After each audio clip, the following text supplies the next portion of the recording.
welcome to my channel. So today I'm going to share with you all 5 quick tips of worship leading. So now these tips can be applicable basically to worship leaders, yes, and also to everyone whoever is asked to lead a song during a worship meet and you all get freezed up.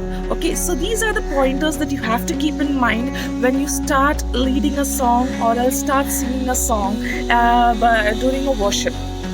So today, as I'm going to share these tips, some of the tips you all might be knowing as well as some might be new to you all. So stay tuned till the end of the video to know all the 5 quick tips. So starting with tip number 1. Now the first tip and the foremost tip is language. Language is the basic thing that helps us connect to people, helps us communicate to people the same way as it with songs.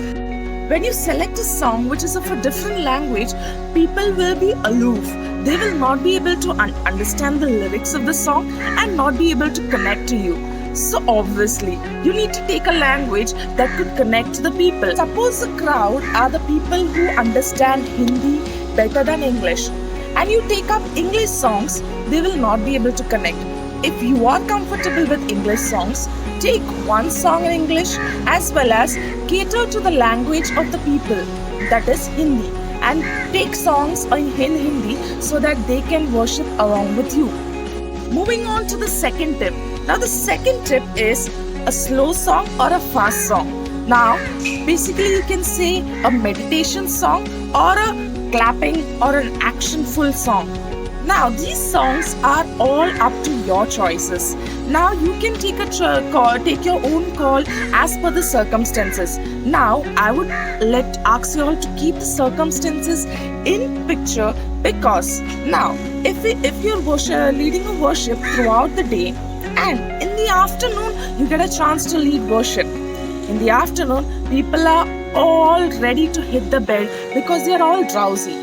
Now at that particular point of time, you take a meditation song, surely you're singing a lullaby to let them go to sleep. So, what you have to keep in mind is, during the afternoon or the places where people are clumsy, they are really tired and just feeling drowsy, at that particular point of time, you need to take a action song or else a song that will pep them up and let them raise up for worship.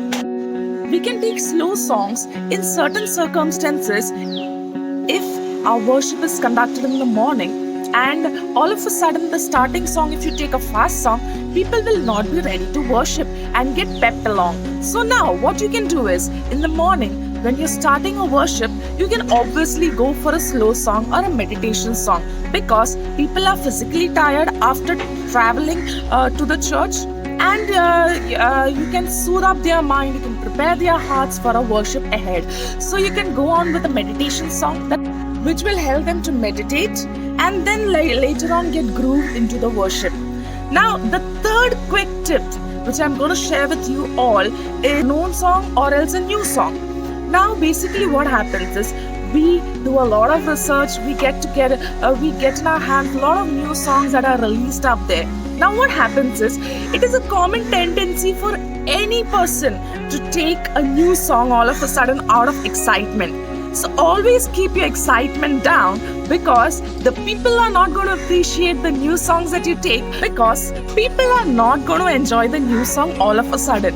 What you have to do is, if you're leading a worship, in between the worship, you might take a new song which might be 4 lines of the song. You can introduce the song slowly, little by little, so that the people do not feel that they are really dragged out of the worship and they are asked to really learn a new song in between the worship when they want to really worship.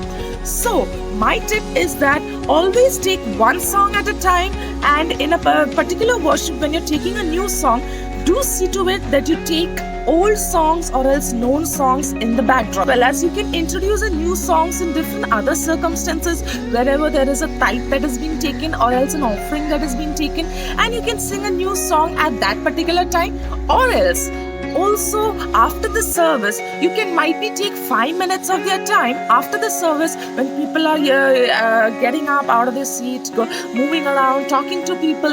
At that time, you can introduce a new song, and people will be hearing the song in the backdrop, and it will be there in the back of their mind the next time you take it in worship. So that is how you can put in a new song in the minds of the people. And slowly, you can start introducing new songs in this way. Now, let's go to the fourth and the second last tip of this video. Now, the fourth tip is planning as worship leader. So here is a tip.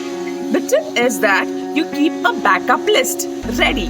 Now what happens is, suppose if the planned songs do not go as per your expectations, what you do is switch on to the backup list.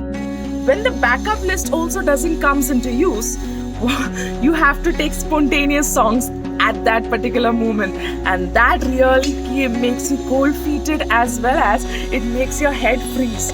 And what happens at that time is you cannot think any more of any other songs besides the list that you have planned as well as the backup songs.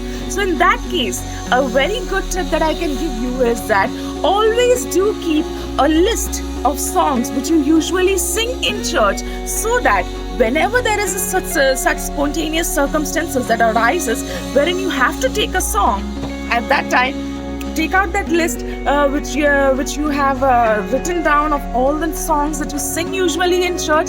Take it out and just clip it on your instrument side by side along with the planned as well as a backup planned list. So clip it along and just go through it, and there you will get a song so that you can sing it all of a sudden at that particular moment.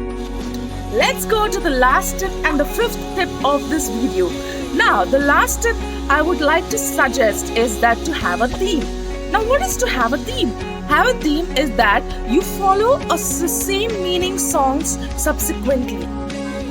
When you do not choose a theme, what happens is that people are being taken from one theme to the other theme. That is, suppose, for example, if you are going to sing a song about God's love, the first song, and the second song you take about God's coming, and suddenly people are being changed from one particular aspect to the next aspect, which is all of a sudden change where they are meditating on God's love.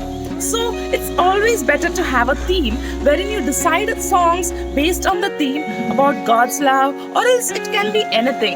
Now, what if a particular day, that is a Father's Day or Mother's Day, or else a World Music Day, or else a Pentecostal Day, some of the day falls on a Sunday.